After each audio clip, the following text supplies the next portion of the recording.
สวัสดีค่ะพ่อแม่พี่น้องสวัสดีFCทุกท่านเนาะค่ะกลับมาพบมาพอกับเจตาพารวยคือเขาค่ะในทางช่อง YouTube คลิปนี้เจตาก็จะวางแนวทางของลาวพัฒนาค่ะลาวพัฒนาจะเป็นของมื้อนี้เด้อค่ะวันที่2มีนา20:30ลาวออกเห็นอยู่นี่ประวัติภูผาพาปังเด้อค่ะเป็นจังได๋แน่ FC ภูผาพาปังไผโศกไผมานไผได้ก็ดีใจนำเนาะค่ะพี่น้องดีใจด้วยเนาะค่ะของเพิ่นเข้าไป71ตรงๆ2ตัวบนเนาะค่ะลาวพัฒนาออก571 3ตัวบนล่าง25ค่ะวิ่งรูดเพิ่นเข้าไป71ค่ะตัวเน้นตัวเจาะไปได้ก็ดีใจนำภูผาพาปังค่ะดีใจด้วยสำหรับคนที่ได้เนาะค่ะเอามาพิจารณาใหม่ไปต่อมือนี่แนวทางใหม่ค่ะเตรียมแคปหน้าจอไว้ไผจะไปต่อกับผู้ผาผ้าปังมือแรงเนาะค่ะมือแรงไผจะไปกับเพิ่นกับมาเขามารับชมรับฟังน้ำกันลุ้นไปน้ำกันเนาะค่ะผู้ผาพาปังค่ะลาวพัฒนาวิ่งลูดเพิ่นให้มา5 กับ 6ค่ะ2ตัว4หาง56 52 26 66 3ตัวค่ะ656 256 556 2วิ่งลูดเด่นทั้ง2ตัวค่ะ5 กับ 6วงกลมให้ทั้ง2ตัว2ตัว4หางนี่เน้นหมดค่ะ56 52 26 66เป็นตัวเน้นตัวเจาะเพิ่นเลยค่ะทั้ง4หางเนาะแต่ว่าแต่ว่า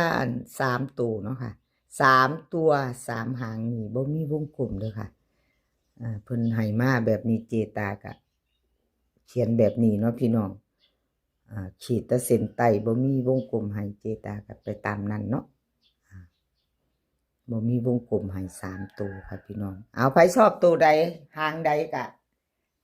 จัดไปค่ะเพิ่นบ่ได้เน้นให้กะอยู่ที่เฮามักเฮาชอบแนวทางของภูผาพาปังเนาะค่ะเฮาชอบตัวใดเฮาก็จัดไปชอบก็จัดไม่ชอบก็ผ่านเนาะค่ะเลขทุกตัวเอามาวางเพื่อเป็นแนวทางโปรดใช้วิจารณญาณในการรับชมเป็นอย่างสูงค่ะกราบขอบคุณภูผาพาปังหลายๆเด้อค่ะที่ให้แนวทางมาวางทางช่องเนาะกราบขอบพระคุณหลายๆอันต้นฉบับเพิ่นอยู่กับเลขล็อกจิกค่ะต้นฉบับเพิ่นเลขล็อกจิกให้มาเนาะค่ะกราบขอบคุณทั้ง2เซียนค่ะทั้ง2ท่านเนาะเลขล็อกจิกแล้วก็ภูผาพาปังค่ะกราบขอบพระคุณหลายๆเอาแคปหน้าจอแล้วมาไปต่อค่ะไปต่อเป็นของใครแคปหน้าจอไว้ค่ะพี่น้องรุ่นมือแรงภูผาพาปังเนาะค่ะต่อไปค่ะสาวน้อยหน้ามนคนน่ารักมาแล้วค่ะคนขยันพร้อมเลขล็อกจิกFC เพิ่นลุ่นลามตัวเลขล็อกจิกเลขล็อกจิกค่ะเลขล็อกจิกลาวพัฒนาวิ่งลูดวันที่27ที่ผ่านมาเนาะพี่น้อง571 3ตัวบน2ตัว2หาล่างวิ่งหลุด2ตัวไม่มาเนาะค่ะจับคู่ไม่เดินมาเบิ่งอีกงวดหนึ่งค่ะ2งวดติดล็อกจิกหลุดไปค่ะพี่น้องชัดเจนเนาะหลุดคือหลุดไม่เป็นไรเนาะค่ะเก่าหลุดไปใหม่มาเนาะค่ะเจตาเป็นกำลังแรงใจให้แล้วก็พร้อมทั้งหลายๆท่าน FC เนาะค่ะไม่เป็นไรเป็นกำลังแรงใจให้กันเหมือนเดิม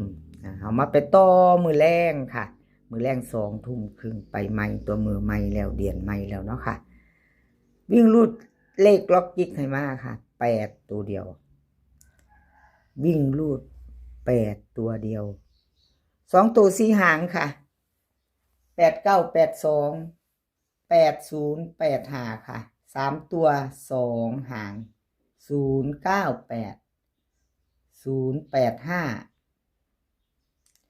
085 วิ่งรูดเด่นตัวเดียวคือเก่าเนาะเอาสายวิ่งสายรูดของเลขล็อกจิกเน้นค่ะ8 9กับ8 5 2ตัว2 หางค่ะ3ตัวนิ่นถึง2 หาง098 085ค่ะเลขล็อกจิกใครจะตามต่อกับเพิ่นก็แคปหน้าจอค่ะแคปหน้าจอใครจะไปต่อกราบขอบคุญขอบคุณเลขล็อกจิกหลายๆเด้อค่ะที่ให้แนวทางมาว่างทางช่องด้วยดีเสมอมาเนาะค่ะเลขล็อกจิกสาวน้อยหน้ามนคนขยันมาต่อด้วยเซียนซุ่มค่ะพี่น้อง27ที่ผ่านมาเป็นจังใดเนาะเซียนซุ่มเจ้าเข่า2วิ่งลูด27ค่ะลาวพัฒนาออก571 3ตัวบน25ล่างเพิ่นเข้าไปอยู่เด้อค่ะตัวนึง2ตัวมา1ตัวกราบขอโทษขออภัย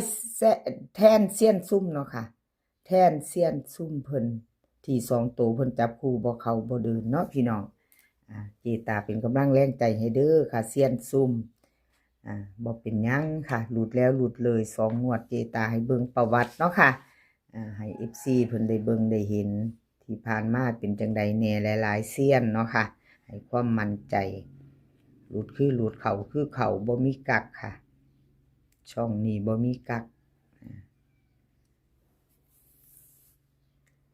ลาวพัฒนาค่ะวิ่งรูดเซียนซุ่มเพิ่นให้มา7กับ8ค่ะ2ตัว4 หาง7989 7080ค่ะเบิ้ล77กับ88 3ตัวค่ะ3 หาง678 689 679ค่ะวิ่งรูด7กับ8ค่ะเด่นทอกันทั้ง2 หาง2ตัว79กับ89ค่ะ3ตัว3 หางเด่นเท่ากันเน้นให้ทอกันค่ะ678 689 679ค่ะเอาใครจะไปต่อกับเซียนซุ่มแคปหน้าจอค่ะขอบคุณเซียนซุ่มหลายๆค่ะที่ให้แนวทางมาว่างทางช่องของเจตาเนาะขอบพระคุณเป็นอย่างสูงมือแรง2 ทุ่มครึ่งพาเพิ่นไปเที่ยวลาวพัฒนาเด้อค่ะเซียนซุ่มขามโขงเด้อค่ะพา FC เพิ่นไปเด้อเซียนซุ่มขอบพระคุณหลายๆเอาเฮามาไปต่อกับเซียนหนุ่มค่ะเซียนหนุ่มจังได๋น้อเซียนหนุ่มคนรูปหล่อนี่เข้าอยู่เด้อค่ะของเพิ่นประวัติ27ที่ผ่านมาเนาะค่ะแนวทางใหม่เพิ่นก็ให้มาแล้วเอามาเบิ่งประวัติก่อนเนาะค่ะพี่น้องจาก2 งวด27ลาวออก571ค่ะ3ตัวบน25ล่างวิ่งรูดเพิ่นเข้าไปตัวนึงค่ะก็ถือว่ายังบ่หลุดเนาะแต่ว่า2ตัวเพิ่นบ่มีจับคู่ไม่มาไม่เดินค่ะเซียนหนุ่มบ่จับคู่บ่ถึกบ่มาเนาะค่ะ2 งวดติดเจตาให้เบิ่งหลุดไปเป็นกำลังแรงใจให้คือเก่าเด้อค่ะเซียนหนุ่มเจตาเป็นกำลังใจให้คือเก่าค่ะหลุดแล้วหลุดเลยไม่เป็นไรเก่าหลุดไปใหม่มาค่ะวิ่งรูดค่ะเซียนหนุ่มเพิ่นให้มา0กับ9 2ตัว4 หาง09 01 91 92เบิ้ลค่ะ00กับ99 3ตัวค่ะ409 009 492 3ตัว3 หางเนาะค่ะวิ่งรูดเพิ่นเด่นเท่ากันเด้อค่ะเซียนหนุ่มวงกลมให้ทั้ง2ตัวเนาะค่ะให้ถึง0ถึง9 2ตัวเพิ่นเน้นให้2 หางค่ะ09กับ92 3ตัวเน้น2 หางค่ะ409 492วงกลมให้2 หางเนาะค่ะ FC พิจารณาเบิ่งใหม่มื้อนี้ไปต่อกับเซียนหนุ่มเนาะค่ะ2 ทุ่มครึ่งเป็นวันที่2 มีนาคมเป็นเดือนใหม่แล้วค่ะเดือนใหม่มือใหม่เนาะแล้วก็เป็นงวดแรกของลาวพัฒนาเริ่มต้นด้วยวันที่2 มีนาเนาะค่ะคลิปนี้ขอให้พี่น้องโชคดีค่ะโชคดีกับลาวพัฒนามื้อแรง2 ทุ่มครึ่งโชคดีกันทุกคนเนาะโชคดีกันทุกคนผู้เพิ่นเข้ามารับชมรับฟังให้กำลังใจเจตา มื้อนี้ขอให้มีความสุขค่ะขอให้สุขภาพร่างกายแข็งแรงสุขภาพย่อมมาก่อนเสมอเนาะค่ะเดินทางไปไสก็ขอให้ปลอดภัยเดินทางไปขอให้มีโชคค่ะกลับมาก็ขอให้มีชัยคลิปหน้าพอกันใหม่ค่ะคลิปนี้ก็สวัสดีค่ะ